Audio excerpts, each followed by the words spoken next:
Habari za wakati huu ndugu watazamaji wangu, habari za hapo mlipo, habari za majukumu, habari za maendeleo yenu, naamini mko salama. Leo nimewaletea taarifa njema ya kwamba kuna mambo manne muhimu sana ya kuongelea wewe mwanaume unayetaka kuoa, wewe mwanamke unayetaka kuolewa. Mko kwenye uchumba, hamjaingia kwenye ndoa bado. Mnatakiwa myafahamu haya mambo manne, ni muhimu sana. Myazungumze, mkubaliane ya kwamba yatakuwa hivi, yatakuwa vile.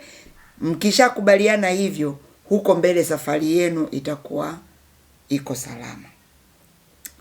Jambo la kwanza, lazima muongelee au mdiscuss ni namna gani mtakavyokuwa mnaabudu Mungu wenu. Ni muhimu sana. Mtatoaje sadaka? Imefika mahali mtu anaona ni siri kutoa sadaka, hamwambii hata mume wake.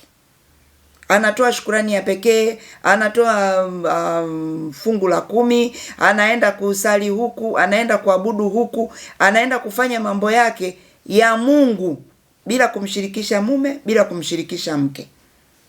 Naomba hayo mambo myazingatie, muongelee kuanzia mwanzo. Ibada tutaifanyaje? Ni nyumbani, tutafanya ibada kanisani, tutafanya ibada mahali ambako mnafanya ibada. Hivyo, yani mdiskasi kabla ya kuingia kwenye ndoa. Wengi wameshindwa kutimiza malengo yao kwa sababu nakuta mwanaume aliyeolewa naye au mke aliyeolewa naye kinakuwa ni kipingamizi tayari wakati wameshaingia kwenye ndoa. Lakini kabla ya hapo, mfano labda mtu alikuwa ni mwimbaji au alikuwa ni mpiga kinanda kanisani. Ameolewa, anaanza kushuka pole pole, mwisho anatoka kabisa katika uimbaji. Wakati Mungu ndo alikomwekea kusudi lake duniani aimbe ili aweze kufanikiwa katika safari yake ya maisha hapa duniani. Anaanza kuhangaika, mimi kila ninachofanya akifanikiwi, kila ninachofanya hiki akiendi. Kumbe umeenda nje ya kusudi la Mungu. Kwa lazima mdiskasi, wewe una maono gani? Wewe una mpango gani katika maisha yako, katika kumtumikia Mungu? Sisemi kwamba wote mtakuwa wahubiri, wote mtakuwa waimbaji, lakini ibada ni muhimu. Mtazifanyaje kama wanandoa? Hapo lazima mliongelee. Yaani msipoliongelea huko mbele, mtavurugana. Matokeo yake wewe mwanaume hutafikia maono yako, mwanamke hatafikia maono yake. Kwa hiyo cha msingi sana kudiskasi mwanzoni kabisa. Mwenzangu, wewe una maono gani? Katika hiki unachokifanya kwa Mungu wako una maono gani? Una mpango gani? Ili na yeye akusapoti. Kama ni mwanaume, msapoti mke wako. Kama ni mwanamke, msapoti mme wako. Kwa hiyo hilo ni jambo la msingi sana na ni la muhimu sana kulidiskasi mwanzoni kabisa kabla hamjaingia kwenye ndoa. Maono mengi yamekufa baada ya watu kuingia kwenye ndoa. Yamekufa na matokeo yake wanaona ndoa ni ngumu, ndoa haziendi, yani mambo yanavyokwenda ndivyo sivyo. Matokeo yake hata kizazi kile ambacho mtakuja kukipata huko ndani kitakwenda ndivyo sivyo, kwa sababu tayari mnakuwa mmeshaua huku mwanzoni. Kitu alichokupa Mungu umeshakiua, shetani kaingilia katikati, na mume ambacho Mungu amekupa umekiharibu. Unaenda kwenye njia ambazo sizo ambazo Mungu alikuwa amekuwekea. Pamoja na kwamba mna ndoa ya madhabahuni, lakini bado mnakuwa mko kwenye changamoto ambazo haziishi. Lakini kumbe hamkudiskasi toka mwanzo. Kwa hiyo ni namba 1. Namba 2, afya. Mnaweza mkasema sasa afya tena, kwani we ni Mungu? Hapana. Afya ni jambo la msingi sana kudiskasi. Kila mtu amekulia kwao. Kila mtu amekulia kivyao. Menyu zilikuwa ni tofauti sana. Mnaanza kuingia kwenye ndoa. Yani wewe ukimwambia mwanamke mimi napenda chakula fulani, akikwambia kwamba hapa inabidi tuongeze hiki na hiki kwa ajili ya afya zetu, unakuwa mbishi mwanaume. Au mwanamke unaambiwa kula vyakula hivi hapa, hivi na hivi hapa, hivyo ndio vitakavyoweza kuwaletea virutubisho ili muweze kupata familia iliyo bora. Mnakuwa wabishi, mnakuwa mnashindwa kupanga bajeti. Mwisho wa mwezi ukifika, mnataka kununua vyakula, lakini mnaanza kubishana, hivi sio vya muhimu, hivi sio vya muhimu, lakini kumbe ni vya afya ambavyo vinaweza vikawapunguzia mambo ya kwenda hospitali. Kwa hiyo hapo kwenye afya ni lazima mdiskasi. Je, tutakata bima za afya? Kama wewe mwanaume unakata bima ya afya, maana yake itamuinclude na mke wako. Mnakata bima ya afya ya shilingi ngapi? Nyinyi ni wanadamu, mnaishi, kuna kuumwa. Unakuta mmetumia nguvu nyingi sana kutafuta hela, alafu nyingi zinakuja kuishia kwenye matibabu. Mnaanza kugombana kwa sababu ya matibabu ambayo yamepita hapo, yameharibu kila kitu kwenye bajeti yenu. Kwa hiyo swala la afya ni la msingi sana, lazima mjadili, lazima mdiskasi kwamba sisi tutatibiwa wapi, tutakuwa tunakula vyakula gani, tutakuwa tunafanya mazoezi saa ngapi. Mazoezi ni muhimu kwa ajili ya kukipu mwili wako fit na kwa ajili ya kuweza kupata uzao ambao uko na afya na ni bora. Kwa hiyo swala la afya ni la msingi sana kulijadili kabla hamjaingia kwenye ndoa. Hilo ni jambo la pili. La tatu, hapa ndio penye kasheshe. Swala la fedha. Ndoa nyingi zimekuwa zikivunjika. Ndoa nyingi zimekuwa zikivunjika, watu wamekuwa wakifarakana, watu wanakuwa hawaelewani kwa sababu ya fedha. Fedha lazima mdiskasi, mjue. Wewe mwenzangu unafanya hizi shughuli, unafanya shughuli hizi, unapata kipato. Okay, sawa. Hiki kipato chako kitafanya 1, 2, 3. Lazima mdiskasi. Wewe mke wangu, mimi najua kipato chako ni hiki hapa. Mimi najua kipato chako ni kikubwa kuliko mimi, lakini mimi nitakuwa na kusapoti kidogo tu, na mimi majukumu yangu yatabaki pale pale. Kama hamjadiskasi toka mwanzo, mkaanza kufika huko mbele kwamba kwani wewe hujui kipato chako wewe ni kikubwa kuliko cha kwangu, kwa hiyo unataka mwanamke aingie kwenye majukumu ambayo sio ya kwake. Wewe mwanaume una majukumu yako ambayo yako pale pale, hata kama mwanamke anapata pesa nyingi. Kama unatakiwa umuombe msaada ya kwamba mke wangu, mimi nitakuomba msaada hapa na hapa na hapa na hapa. Hapo kwa kweli nimeona kabisa hapa kwa kweli siwezi. Lakini toka mwanzo hamjadiscuss, alafu unaanza kumwambia, mmeingia kwenye ndoa, unaanza kumwambia kwani wewe si kipato chako ni kikubwa, mimi kipato changu ni kidogo, mimi nikitoe wapi, mimi nifanye nini? Wewe ni mwanaume. Wewe ni mwanaume, wanaume wako unabaki pale pale, na unatakiwa uwajibike vile vile unavyotakiwa kuwajibika kama mwanaume, na kama ambavyo umeelekezwa na kufundishwa na wazazi wako, especially baba alishakufundisha kwamba wewe ni mwanaume. Kama umekulia kwenye familia ambayo mama alikuwa yuko juu kuliko baba, basi inabidi uanze kujifunza kuwajibika ili uweze kufikia pale ile level ambayo mwanamke hatachoka. Kwa sababu akichoka lazima vitimbwi vitaanza humo ndani. Mwanamke hajazaliwa kuwa ndio mtunza familia, ndio mwenye majukumu yote, kuangalia familia, kuilisha familia, sijui watoto shule, sijui hajazaliwa hivyo.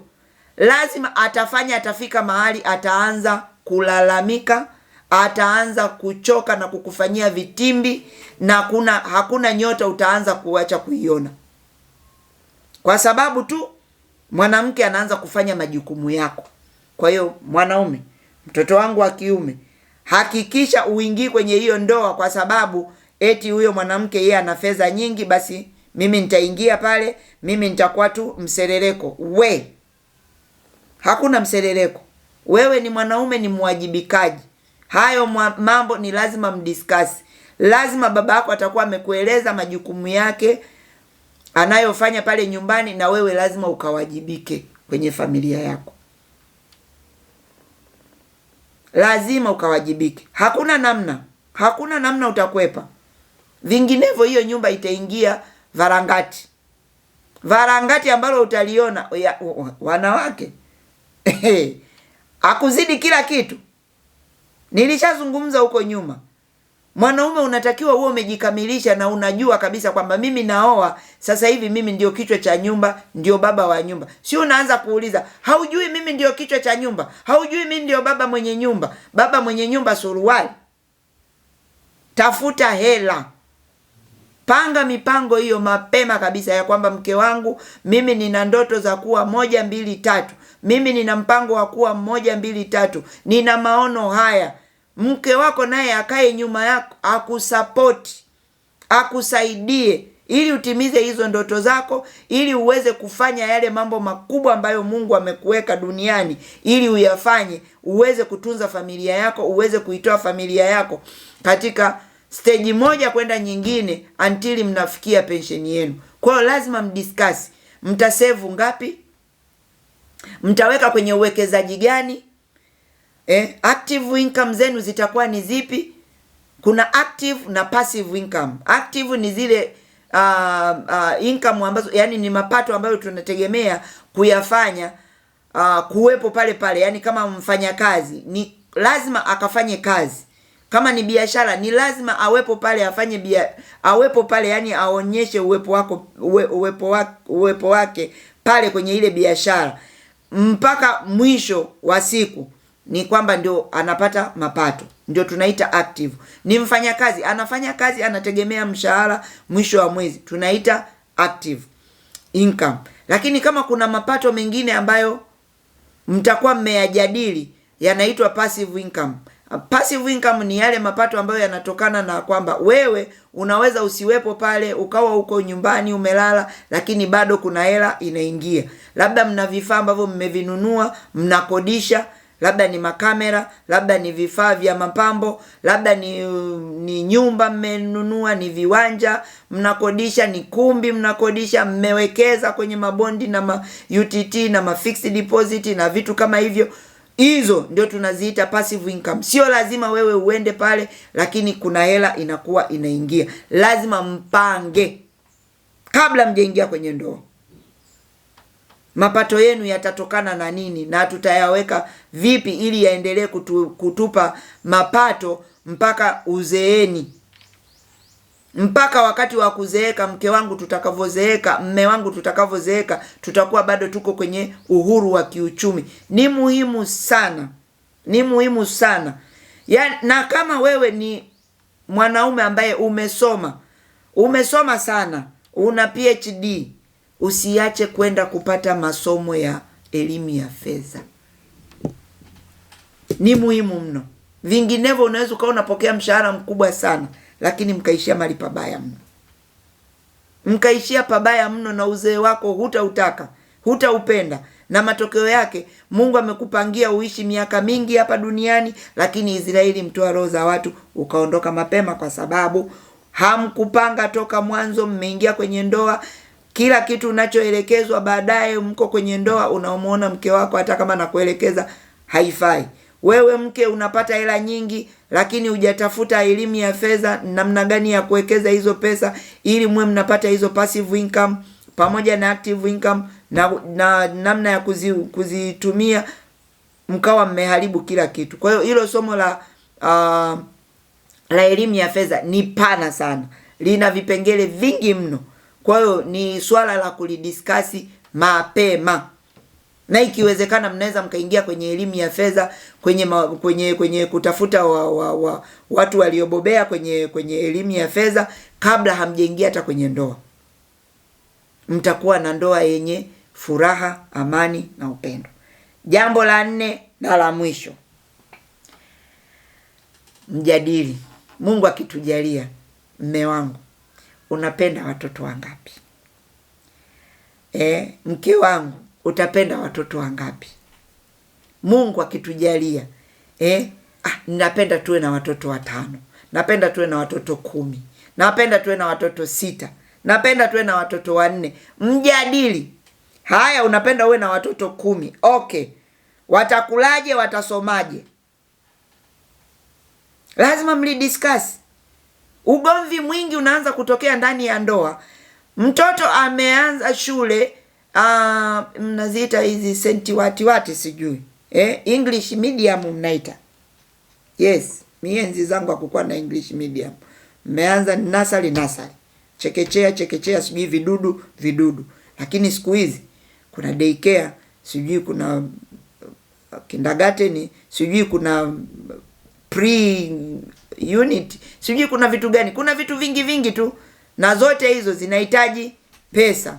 Je, hii shule ambayo tutapeleka watoto wetu tutaweza kuhimili ada zile ambazo tunalipa kwenye hizo shule ambazo tutawapeleka watoto wetu? Lazima mdiskasi mwanzoni kabisa, kwa sababu itafika mahali mtaanza kugombana kwenye ndoa. Wewe mama unataka mtoto wako asome hizi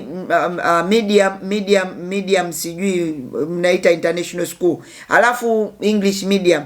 Wewe baba unasema sasa hivi hatuna hela, aende tu hizi kindergarten za kawaida. Mnaanza kuwa na malumbano. Mimi kama una hela nitampeleka mimi. Mdiskasi mwanzoni kabisa, tukijaliwa watoto wetu watasoma shule za aina gani na hizi ada tutazitoa wapi. Diskasini mwanzoni kabisa, msiwaharibu watoto. Watoto wenu watakuja kuanza kuharibika kwa sababu leo ameanza shule hii, alafu hamumtimiziwi yale mahitaji ya kusoma ile shule. Matokeo yake anakuwa kituko kule shuleni. Wanaanza kumtenga. Kwa sababu we mama pengine mama au baba umeng'ang'ania asome ile shule, vile vigezo na vitu ambavyo vinahitajika kulipia pale, saa nyingine hamna uwezo. Mmekwama. Kumhamisha shule, mnaona tena mtakuwa mmemharibia mtaala. Sijui ni mtaala mnaita sijui. Mtakuwa mmeshamharibia mtaala, mmemgilibu akili yake. Kule alianza hivi, alikuwa na marafiki hawa, aanze tena kutengeneza marafiki, aanze kutengeneza tena mazingira. Matokeo yake anarudi nyuma kitaaluma, mnaanza kugombana na mtoto. Kwa nini unafeli? Unaanza kumgombeza mtoto kwa nini anafeli. Yule mtoto vinamuingia akilini, unaanza kumtengenezea mtoto afya ya akili toka akiwa mdogo. Lakini ni nyinyi wazazi hamkudiscuss kabla hamjaingia kwenye ndoa. Ni jambo la msingi sana kudiscuss haya mambo ya elimu kabla hamjaingia kwenye ndoa. Ni muhimu sana. Unakuta mtoto mwingine anafika pale anaanza kuchukia hata kwenda shule kwa sababu anachekwa. Yale mazingira uliyompeleka, amezoea yale mazingira ya mwanzo. Mmempeleka huko hajayazoea. Wale marafiki, kila marafiki anayemapproach anaona haendani naye. Kila anavokwenda haendani naye. Huku nyumbani kuna waka moto, shule kuna waka moto. Kwa nini asitafute vigenge ambavyo anaona vinaweza vikamletea unafuu wa maisha? Kwa sababu nyumbani kila ukimfuatilia unaona hafanyi vizuri. Unaanza kumweleza tena, tunapoteza pesa nyingi, tunakupeleka shule hii, bado hufanyi vizuri. Hizo stress sio za kwake. Wewe ndio umesababisha hizo stress. Kwa ni jambo la msingi sana, la msingi mno. Msiseme tu tunamhamisha, tunampeleka pale. Mtoto wangu hapa alichapwa jana, namhamisha, nampeleka pale. Huna hata kawaida ya kusema umeweka kwenye shedo yako kwamba mwezi huu nitahakikisha kabla hujaisha niende shuleni kwa mtoto nikamuulize, mwalimu, huku shule mtoto wangu huwa ana behave vipi? Kwa sababu nyumbani ana behave 1 2 3.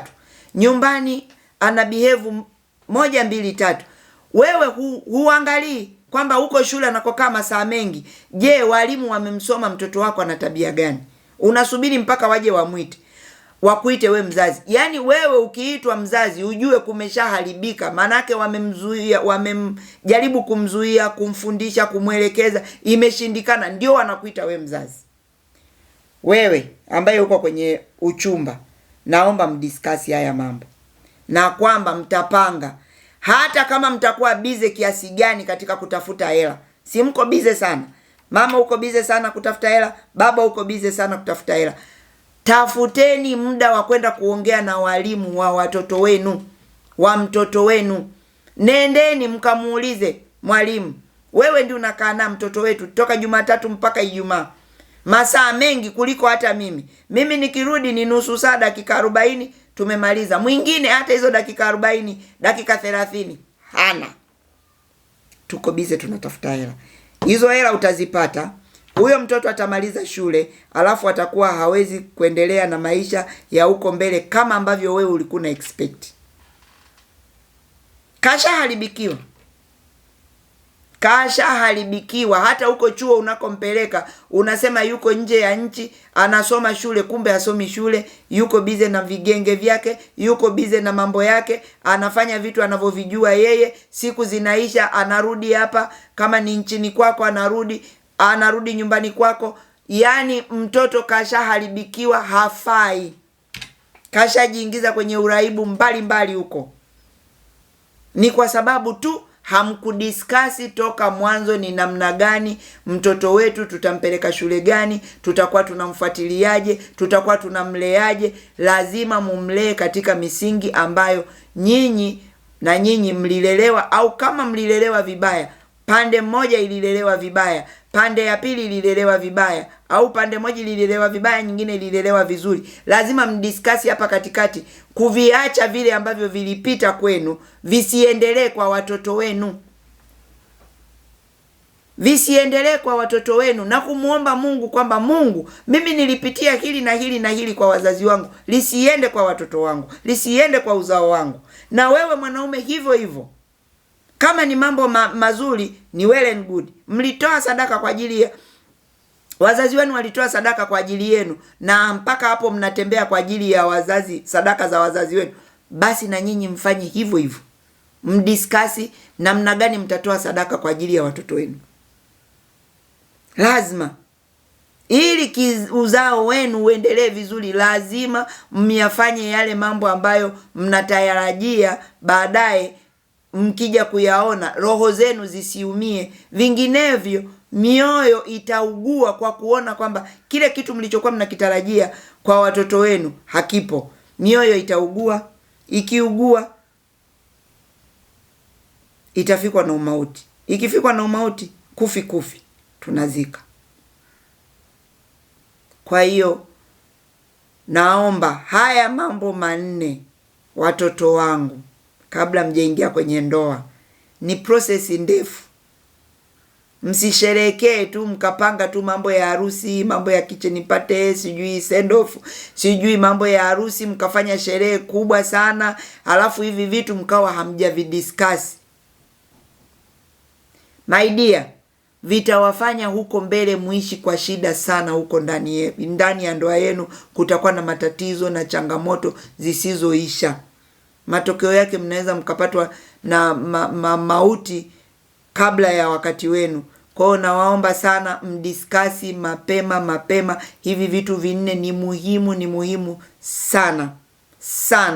Na muendelee kumuomba Mungu ili aweze kuwasaidia yale mlio ya diskasi yakawe. Mungu akawape nguvu na uvumilivu na uweza wake kutoka kwake, ili mkaweze kuyafanya. Bila kuomba Mungu hamtaweza kufika. Kwa leo naomba niishie hapa. Nawapenda sana. Naomba msiache kushare ili na wenzenu wayapate haya mambo mazuri kabla ya kuingia kwenye ndoa. Lakini pia msiache kusubscribe ili mambo mengine yanayokuja msiache kuyasikia. Na vile usiache kucomment. Kama umependa, comment. Kama kuna dukuduku ambalo hujaelewa, comment. Mimi nitakujibu kwa wakati unaofaa. Na vile kama wewe ni mwanakaka, utataka kufahamu zaidi juu ya mwanamke ambaye unataka kumuoa.